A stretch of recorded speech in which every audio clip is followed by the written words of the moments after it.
What is going on, YouTube? PPS here. It is YouTube Play of the Day time. We got Dinger Tuesday coming up for you guys, so obviously very exciting day. 4 spots total, 2 homers, 2 straight bets. It's going to be a longer video, so we'll get it rolling right away. Recapping from Thursday show, I think it was. Thursday show. Or Saturday. Game 2, over 4.5, did not hit. Brings us down to 8.6. We got to get back up to 10. We got to get up there to 10. So obviously we're pushing towards that goal. Huge day yesterday. VIP card went 8-0, which was awesome. Obviously passed the prop 3-0 sweep as well. So if you've been making money, hopefully, if you've been following, we've been making money recently pretty well. Hit that like button. I really, really appreciate it. If you wanted to join, you guys know, just hit my DMs on Twitter, Instagram. We'd like to get more people in. Happy to see a couple more people jumping on board. Hopefully we can continue that winning streak today. So we will start it off here. First play of the day, plus money, Matt Olson over 2.5 hits, runs, RBIs as plus 100 on DraftKings at the moment. I love this spot for the Braves. Obviously, the books do too, which is why you're seeing these lines. Pretty crazy, right? We have a 10.5 total in this game with a guy who was an all-star in Bryce Elder and Luis Severino, who used to be very good. Now we look at this line. We have a 5.5 total juiced to the over for the Braves, 4.5 for the Yankees. But I wasn't weighing minus 135 on a bet that I think it's going to hit when I know Matt Olson will be in the middle of all of this. I have to take hits, runs, RBIs just because of the walks. He got walked twice yesterday. Still had 2 hits, though. But Severino has been absolutely dreadful, man. He's been terrible. He has a 6.75 expected ERA to go along with an 8.06 actual. We have an expected slugging of 530, expected batting average of 300, hard hit rate over 46%. Really tough to expect to do very well against Matt Olson in this spot, right? You have a 4-seam fastball getting hit at 374 clip, slider with a 589 slug. Like everything you look at here leads us to believe Matt Olson is going to absolutely crush this guy. Luis Severino on the road this year has a 9.89 ERA, 373 average allowed, 641 slug. But my biggest thing is the slugging allowed to lefties on the road this year, 818 through 15 innings, 455 average. This dude just can't get him out, right? He just can't get out lefties. And he's not missing bats like he used to either, guys. That's the scary part. He's got 29 Ks and 33 innings on the road so far this year. He's only sitting at a 17% K rate. Oh my God. It's going to be a really tough spot for this man. I mean, if you're not going to be missing bats against the Braves in Atlanta, we just saw what happened last night again.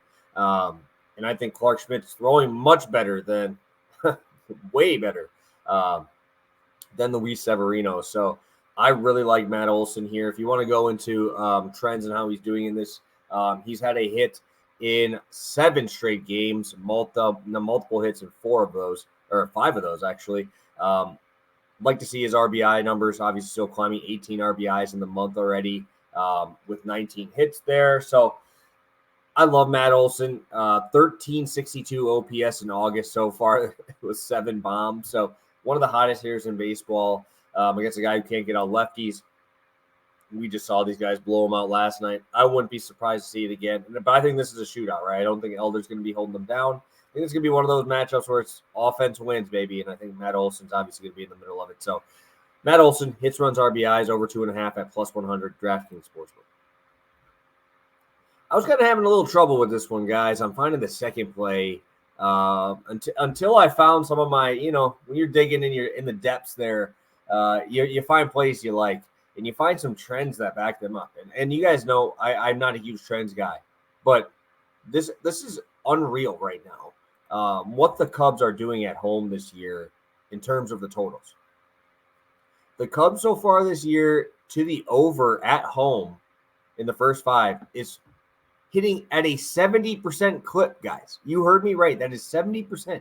40, 17, and 3 being a push. That is wild, man. There's nobody even close to that, right? I think the next closest is like 62%. And obviously that's great too, right? But my God, Cubs Facing off against Touki Toussaint, we got Kyle Hendricks on the bump as well. Toussaint. If you look at his batting average and all this other stuff, slugging, everything, he's not bad, man. But on the road this year, man, we're seeing a 19% walk rate. 19%. You got an xFIP over 5.8. Terrible. And if you're giving extra base runners here to the Cubs, I'm really nervous for you, especially when you're walking 17% of lefties. You're going to see a lot of those in this lineup, right? You got a lot of switch hitters here, and obviously still having some good stuff from Dansby and Nico there as well, and Seiya. So Bellinger, Happ, Candelario, all going to be switching over to the left side here. See Talkman at the top. 17% K rate is not going to be, or 70% walk rate is not ideal for a team that is very willing to run as well. And then going over to Hendricks, he's got a 5.5 ERA at home this year versus a 2.86 on the road. Really struggles with righties. And I think obviously you look at this lineup, that is what the White Sox have, right? That's what they have. That's the guys you're worried about. Tim Anderson. You got obviously Eloy and Luis Robert. Those are the guys you're worried about. He struggles with them. That is, when a guy against the White Sox is good against righties, we don't want to bet them. When they're bad against righties, I'll bet them because that's all of their power. That's all of their big hitters here. And we look at Kyle Hendricks so far this year at home versus right-handed batters. 5.08 slug. Home against lefties, 5.23 slug, right? So it's going to be a lot of balls flying out of the ballpark tonight. I really like this game, but also really like this over. I like this. I think it's sneaky because the White Sox offense has been struggling. But again, 70%, guys. That is a number you just can't ignore. I love that both pitchers have their struggles, and the other offenses should be able to exploit them, especially Touki Toussaint. If he's out of the zone like that, I would love to see that Sox pen a little earlier in that first five because, my God, they are dreadful. Sign me up. First five, over 4.5, minus 125. All right, guys. 2 spots coming at you here. DraftKings for Trey Turner, FanDuel for Corey Seager. These are my 2 home run picks for the day. We hit one last time, Kyle Tucker. Now it's time for one of our other guys to come through. Corey Seager plus 300. Obviously, that's a little lower than what I like. But Lucas Giolito against lefties so far this year, 455 slugging, 11 homers allowed to them. Obviously, he's allowed 11 homers or 14 homers for righties in 84 innings, 11 and 51 for only for the lefties there. I love Seager. I've been backing him way too much. He got me another hit last night to get the full sweep. This dude has just been unreal, absolutely unreal. I'm going to be backing him here against Giolito, who does struggle with that left-handed power. Going to really be relying on that changeup as always, but Seager, obviously one of the best fastball hitting guys here, and that's going to be what they're going to be relying on. 4-seam changeup. I think Seager's going to find one and drive one at home. The dude has just been absolutely lighting it up at home so far this year. So plus 300, I think it's warranted. Don't mind a sprinkle on Nathaniel Lowe either. I think that 550 was his number. Not a bad price. But I'm already doing one longer one, and that's Mr. Trey Turner. We're seeing our boy Yusei Kikuchi. I love Yusei. You know I do. But what I think is coming around is Trey Turner, man. He's been much better, right? We've been talking about it. Yeah, he's been much better over the last 2-3 weeks. One of the top fantasy producers in 5 category leagues. In these last 3 weeks, obviously I have him, so I'm happy with that. But prior to this season, this dude had over a 500 slug versus lefties, right? So, I mean, that's a long sample size. It's not like he's a rookie.